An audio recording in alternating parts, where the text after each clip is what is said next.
दोस्तों आप लोग मोमेंट ऑफ इनर्शिया निकालना सीख रहे थे, चाहे वो किसी बॉडी का हो, चाहे वो किसी पार्टिकल का क्यों ना हो। आपने देखा कि कुछ नहीं होता है अगर हमको मास पता चल जाए एक्सिस ऑफ रोटेशन से उस पार्टिकल की या उस बॉडी की जिसको निकाल रहे हैं उसका मास अगर पता चल जाए तो बहुत सिंपल सी बात है, हमारे स्क्वायर कर देते हैं और आपका काम बन जाता है।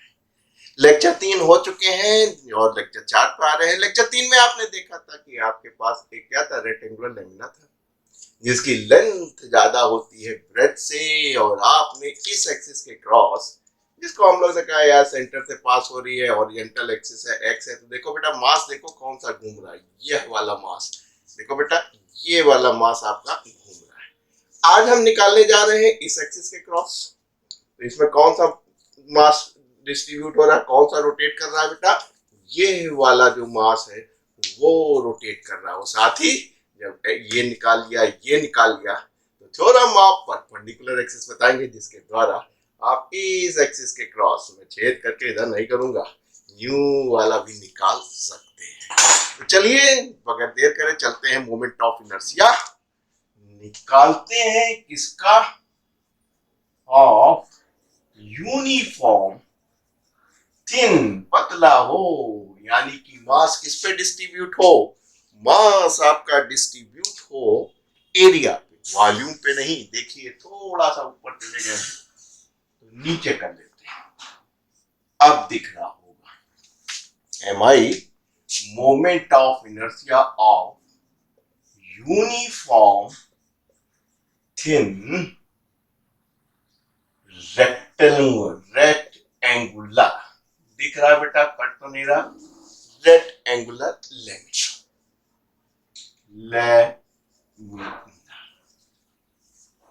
इसका मतलब आप समझ गए हैं कि जो मास है वो काहे पे डिस्ट्रीब्यूट है, वो एरिया पे डिस्ट्रीब्यूट है। चलिए साहब एक रेक्टेंगुलर लेमिना बनाते हैं जिसकी लेंथ आपने एल ले रखी है और जिसकी जो चौड़ाई है, ब्रेथ है, वो आपकी वी है, राइट। सेंटर निकाल सकते हैं क्योंकि यूनिफॉर्मली मास डिस्ट्रीब्यूटेड है तो केंद्र केंद्र पे ही होगा। इस एक्सिस के क्रॉस आपने निकाल लिया था, लेक्चर 3 में नहीं देखा तो बेटा देख लेना, हम उसका लिंक डिस्क्रिप्शन में डाल देंगे। आज हम निकालने जा रहे हैं इस एक्सिस के क्रॉस, लाइक दिस। एक बार फिर आपको बता दें ये आपका रेक्टेंगुलर लेमिना है और आज की जो एक्सिस ऑफ रोटेशन है अभी की इस लेक्चर की वो ये है, और किसके, ये वाला मास आपका जो है वो रोटेट करेगा, यानी ये वाला मास आपका रोटेट करेगा। आज कोई दिक्कत नहीं है, आपने कहा सर हमको चाहिए मास एक्सिस ऑफ रोटेशन से और मास की दूरी, बस बाकी तो आप जानते हैं हमारे स्क्वायर होता है। तो आपने कहा कि सर एक्सिस ऑफ रोटेशन जिसके क्रॉस निकालना है, ये हमारी थोड़ी वर्टिकल लग रही है, अपनी सुविधा के लिए, कन्वीनियंस के लिए इसको हमने आई वाई से डिनोट कर लिया।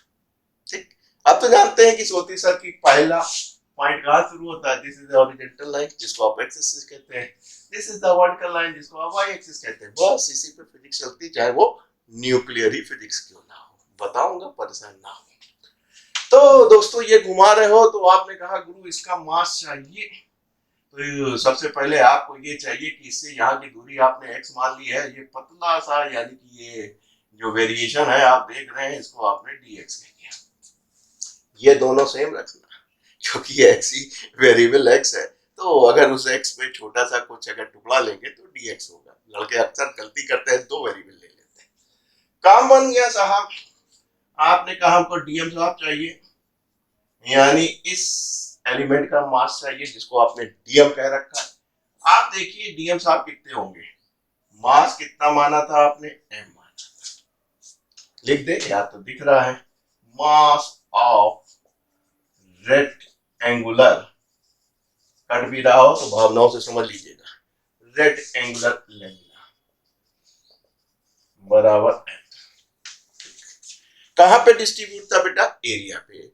रेक्टेंगल का एरिया क्या होता है, लंबाई गुणे चौड़ाई, तो यहाँ लंबाई कितनी बेटा, चौड़ाई कितनी है बेटा, बी, तो लंबाई गुणे चौड़ाई हो गया।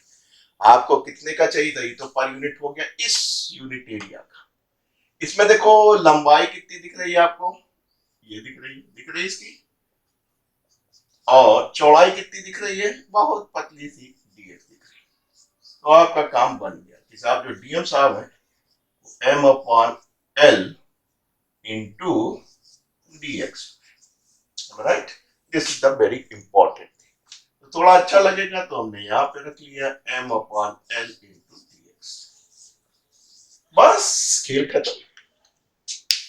अब इसी का इतने से छोटे से पार्ट का मोमेंट ऑफ इनर्शिया निकालिए, इतने से इतों से ये जो न्यू न्यू घूम रहा है। बहुत सिंपल है। आपने कहा सर इसका जो मोमेंट ऑफ इनर्शिया होगा वो हमको मालूम है, डी एम इसका मास और एक्सिस ऑफ रोटेशन से शॉर्टेज डिस्टेंस यानी परपेंडिकुलर डिस्टेंस। बस कहने लगे बेटा इतना निकालोगे तो इतना ही निकलेगा, पूरे नंबर थोड़ी ना मिलेंगे। पूरा नंबर कब मिलेगा, जब पूरे यहां से लेके यहां तक निकालेंगे। दोस्तों आपने लेंथ को बांट रखा है सेंटर यानी दो भाग में।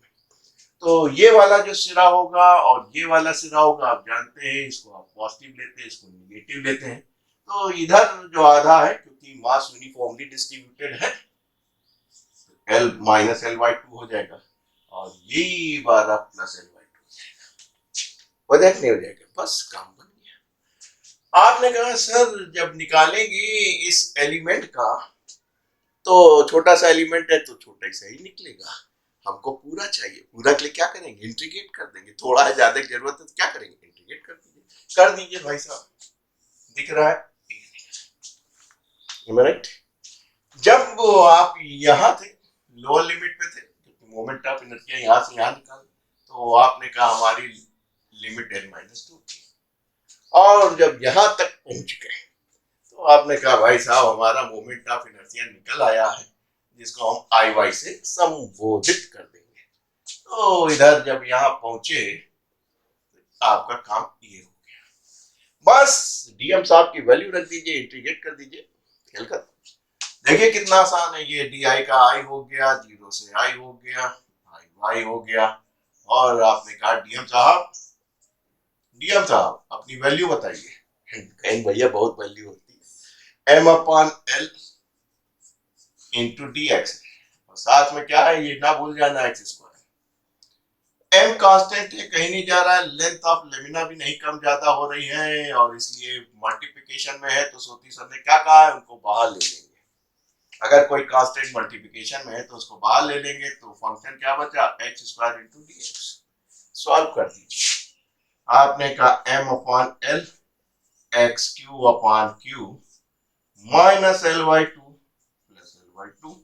मेरे पास जगह कम है बेटा, तो हम यहीं पे बढ़ा रहे हैं। एम अपॉन एल, तीन को हमने बाहर ले लिया। पहले अपर लिमिट यानी एल बाई टू का क्यूब माइनस, और आपकी क्या हो जाएगी बेटा, लोअर लिमिट। लोअर लिमिट देखिए कितनी है, जल्दी बताओ बेटा, मन में बताओ, मत चिल्लाओ, मम्मी नाराज हो जाएगी। काम बन गया, M upon three L, L cube by eight. ये तीन है तो स्क्वायर में पॉजिटिव हुई, फिर निगेटिव हुई, और निगेटिव निगेटिव पॉजिटिव हो गई। एम अपॉन थ्री एल, एक आम प्लस एक आम बराबर दो आम। जब दोनों चीज सेम होती हैं, तो अगर तीन आम होते तो कितने हो जाते बेटा, तीन आम हो जाते। चार आम होते तो चार आम हो जाते, यानी सिमिलर चीज है तो जुड़ के सेम हो जाती। ये कुछ टेक्निक है हिंदुस्तान की। तो दिख रहा है, हाँ दिख रहा है। तो आप कह सकते हैं कि भाई साहब लिमिट रख लें, upper limit minus lower limit, तो आपका वाई एक्स स्क्वायर जिसको आप निकालना चाह रहे थे, फिर से देखिए इससे काट लिए स्क्वायर हो गया, कितना आया, एम एल स्क्वायर अपान 4 12। ठीक ना दिख रहा हो तो थोड़ा सा हम अपने कैमरे को कहेंगे जरा सा नीचे कर दीजिए, मेरे बच्चों को दिखने लगे। वही इंपॉर्टेंट है कैमरा साहब, हम दिखे ना दिखे, बच्चे दिखे। तो कितना आया बेटा, M L square by two. Lecture 3 देखा था, उसमें आपने एक्स के क्रॉस निकाला था, उसमें मास कौन सा डिस्ट्रीब्यूट हो रहा था, ये वाला, और ये वाली लिमिट कहां से चली थी, माइनस बी बाई टू से प्लस बी बाई टू थी, तो क्या आया था वहां पे X Y M V square upon 12 आया था। ठीक, अब हम क्या करेंगे, दोनों एक्सिस के क्रॉस निकाल लिया आपने, फिर से देख लीजिए जो बच्चे नए आए हैं कि साहब ये भी निकाल लिया और साहब ये भी निकाल लिया। अब क्या करना बाकी रह गया मेरे प्यारे बच्चों, प्यारे बच्चों ने काफी हमारे चैनल पे सीनियर लोग देखते हैं, उनको सादर प्रणाम। तो दोस्तों ये अब इस एक्सिस क्रॉस निकालना है। तीन ही एक्सिस होती हैं किसी चीज को, पार्टिकल को लोकेट करने के लिए। थ्योरी ऑफ रिलेटिविटी पे ज्यादा मैंने काम नहीं किया, अभी लेक्चर नहीं दिए हैं, देखिएगा जरूर। चलिए सर चलते हैं आगे, और इसी में अब की बार हम निकालेंगे हम निकालेंगे हम निकालेंगे हम निकालेंगे about axis passing through centre and perpendicular to the plane. आपने कहा हमारे पास ये तीन रेक्टेंगुलर लेमिना है जिसकी लंबाई ज्यादा है और चौड़ाई कम है। और दोस्तों अगर लंबाई बराबर चौड़ाई हो जाए तो क्या बन जाता है, हमारा स्क्वायर बन जाता है, स्क्वायर बन जाता है, स्क्वायर बन जाता है। तो फिलहाल जो आप नंबर 3 काम करने जा रहे हैं वो कह रहे हैं कि एक ऐसी एक्सिस है जो सेंटर से तो पास हो रही है लेकिन परपेंडिकुलर टू प्लेन है। प्लेन समझते हैं बेटा, हमने कई बार बताया कि ये जो है ये प्लेन है, इसका परपेंडिकुलर क्या हुआ, ये हुआ, राइट। अगर इसको न्यू करते तो क्या हुआ, ये एक प्लेन है और हम इसको एक्स एक्सिस मानते हैं बेटा, ठीक है। जो आप लोग पढ़ते हैं वो एक्स एक्सिस पढ़ते हैं और जो हम पढ़ाते हैं किसमें पढ़ाते हैं, वाई एक्सिस में। तो हमारा परपेंडिकुलर क्या आएगा, ये आएगा, ठीक। हम तो न्यू है तो हमारा परपेंडिकुलर ये आएगा। आप लोग न्यू पढ़ते हैं तो आपका परपेंडिकुलर कैसा होना चाहिए, ये होना चाहिए। तो प्लेन तो आप जानते हैं, प्लेन प्लेन होता है, एरोप्लेन अलग होता है। तो जाहिर सी बात है, आपने कहा था कि हमने आई एक्स निकाला था, और कैसे ध्यान रखेंगे, आई एक्स जो है b square by M b square by 12 होगा। क्यों, क्योंकि ये वाला जो मास है वो रोटेट कर रहा है, ये वाला, और इसकी लिमिट कहां से होती है, यहां से यहां होती है। तो आपने कहा इसको सर हमने निकाला था और आप इन बताया था कि mass of the rectangle lamina M था और ये आपका 12 हो गया कि नहीं हो गया। अभी अभी ताजा ताजा निकाला है, बिगाड़ा भी नहीं आपने, ये देखिए भाई भाई कितना निकाला है, एम एल स्क्वायर बाई 12। क्यों, अभी अभी आपने देखा कि जब हम इस एक्सिस के क्रॉस रोटेट कराएंगे, किसके, इसके, तो कौन सा पोर्शन ऑफ मास रोटेट करेगा, जब इसको करोगे तो यह वाला रोटेट करेगा, ये वाला मास। इसकी इस वाले मास की लिमिट कहां से है, यहां से लेके यहां तक है। तो आपने कहा इस वजह से ये एम एल स्क्वायर बाई 12। सारा खेल किसका है, मास का है। मास अगर पता चल जाए कौन सा रोटेट कर रहा है, देख लीजिए फिर से, ये है, देखिए जो हमने आपको बताया था, कौन सा पार्ट ऑफ मास रोटेट करेगा इस एक्सिस के क्रॉस, देखो देखो देखो देखो, ये वाला। और इस एक्सिस के क्रॉस बेटा देखो कौन सा पार्ट ऑफ मास रोटेट कर रहा है बेटा, देखो देखो, ये वाला कर रहा है, ये वाला, ठीक। अब की बार आपको अब की बार आपको कौन सा चाहिए, अब की बार आपको कौन सा चाहिए, अब की बार आपको कौन सा चाहिए, ये वाला। यानी कि आप कह रहे हैं कि ये बड़ा इंपॉर्टेंट है, पूछा भी जाता है आपके इम्तिहान में, ऊपर देने कम है, इसलिए मैं यहां लिख रहा हूं, passing through centre, passing through centre and perpendicular to the plane, और प्लेन के परपेंडिकुलर। यानी वो कौन सी एक्सिस हुई, इसीलिए हमने देखिए आपको लिया था, इसको एक्स माना था, इसको वाई माना था, और जब आप ये करेंगे तो ये क्या हो जाएगा, जेड एक्सिस हो जाएगा। बस आपका काम बन जाएगा, क्योंकि आप जानते हैं according to theorem of perpendicular axis की किसी एक एक्सिस के क्रॉस निकालना है तो वो किसके इक्विवेलेंट होगा, किसके बराबर होगा, वो बाकी दो एक्सिस के सम के बराबर होता है। बस आपका खेल खत्म हो गया। तो आपने कहा इसीलिए ये पूछा जाता है, 5-10 नंबर पूछा जाए तो पूरा एक्स और वाई निकाल के तब वो लगाइएगा। 2 या 3 नंबर का हो, 1 नंबर का हो तो आप इससे काम चला लीजिएगा कि अकॉर्डिंग टू थ्योरम ऑफ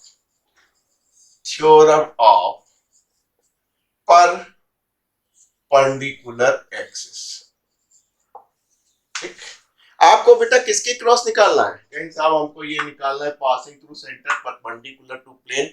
अगर आपने इसको आई एक्स माना है, इसको आई वाई माना है, तो किसके क्रॉस निकालना बेटा? I Z. तो आपने कहा कि साहब ये थ्योरम तो ये बोलती है, तो हमको आई जेड के क्रॉस निकालना है, वो आई एक्स प्लस आई वाई के बराबर हो जाएगा। अब ये ना करना कि आई वाई निकालना है तो I Z minus I x. ये मत सोचना कि ये आइडेंटिटी है, इट इज नॉट करेक्ट। अक्सर तेज बच्चे ये गलती कराते हैं, क्योंकि पूरी बात नहीं बताते हैं सर। पूरी बात ये बताते हैं कि भैया किसी भी एक्सिस के क्रॉस निकालना, तीन एक्सिस है, तीनों आपस में क्या है बेटा? परपेंडिकुलर है। किसी भी एक्सिस के क्रॉस निकालना, आई वाई के पास निकालना है तो क्या करोगे? आई एक्स प्लस आई जेड कर लेंगे। और अगर आई एक्स की क्रॉस निकालना है तो I z plus I y हो जाएगा। तो आप घबराइएगा नहीं, क्योंकि जब कॉम्प्लिकेटेड सवाल करने होते हैं तो ये तो बहुत बेसिक एलिमेंट्री चीज आपको सिखा रहा हूं। अगर आपको पसंद आता है, चैनल को सब्सक्राइब कीजिए, लाइक कीजिए, शेयर कीजिए, ताकि हम और भी अच्छी कॉम्प्लिकेटेड चीज आपको सिखा सके। तो दोस्तों, यहाँ पे हमने थ्योरम ऑफ परपेंडिकुलर एक्सिस लगा दिए हैं, और आपने देखा कि हमारा जो मोटिव था वो जेड एक्सिस के था, तो जाहिर सी बात है एक्स और वाई को जोड़ दीजिए। तो आपने कहा बाकी बकिया तो जोड़ दें। ये सब हमको फैजाबाद जो आजकल अयोध्या के नाम से जाना जाता है, वहां से सीखने को मिला था। तो बकिया आपने कहा सब ठीक है, इसको जोड़ दें, इसमें आप कॉमन भी लेना चाहे तो ले सकते हैं, और b square plus l square हो जाएगा। दोस्तों देखिए कितना आसान हो गया। Passing through centre perpendicular to plane, यानी जेड एक्सिस के क्रॉस निकालना है, तो बाकी जो दो एक्सिस थी एक्स और वाई, जिसको हमने मान लिया था, क्योंकि हम मान के चलते ही हॉरिजॉन्टल वर्टिकल है, उनके सम के बराबर होता है। ये हमारी थ्योरम बताती है। वक्त आने पे इसका हम प्रूफ भी देंगे, कोई ऐसी बात नहीं है। मोमेंट ऑफ इनर्शिया निकालना सीख लीजिए, फिर ये जो चीजें हैं, theorem of parallel axis, theorem of perpendicular axis, इनके स्टेटमेंट और प्रूफ भी हम आपको दे देंगे। तो दोस्तों ये निकालना बड़ा आसान हो गया। तो आपने अभी तक रेक्टेंगल लैम्ब्डा में क्या क्या सीखा? आपने कहा एक्स एक्सिस के क्रॉस सीखा बेटा, कितना आया? mb square upon 12। ध्यान रखना एक्स स्क्वायर में ये वाले पल्ले जो है घूमते हैं, और वाई के क्रॉस देखा जिसमें ये और ये वाला पल्ला घूम रहा था, जो कि ml स्क्वायर बाई 12 था। और जो एक्सिस सेंटर से पास हो रही थी, एक्सिस ऑफ रोटेशन जो थी सेंटर से पास हो रही थी, परपेंडिकुलर प्लेन थी, तो आपने थ्योरम ऑफ परपेंडिकुलर एक्सिस लगा के निकाल लिया। तो फिलहाल इस टॉपिक के लिए इतना काफी। नेक्स्ट टॉपिक में क्या बताऊंगा? नेक्स्ट टॉपिक में बताऊंगा कि भाई साहब, कि अगर आप इस एंड से निकाल रहे हो, या आप इस and, axis of rotation about this and हो, एंड है यहाँ पे हो, अगला लेक्चर उस पे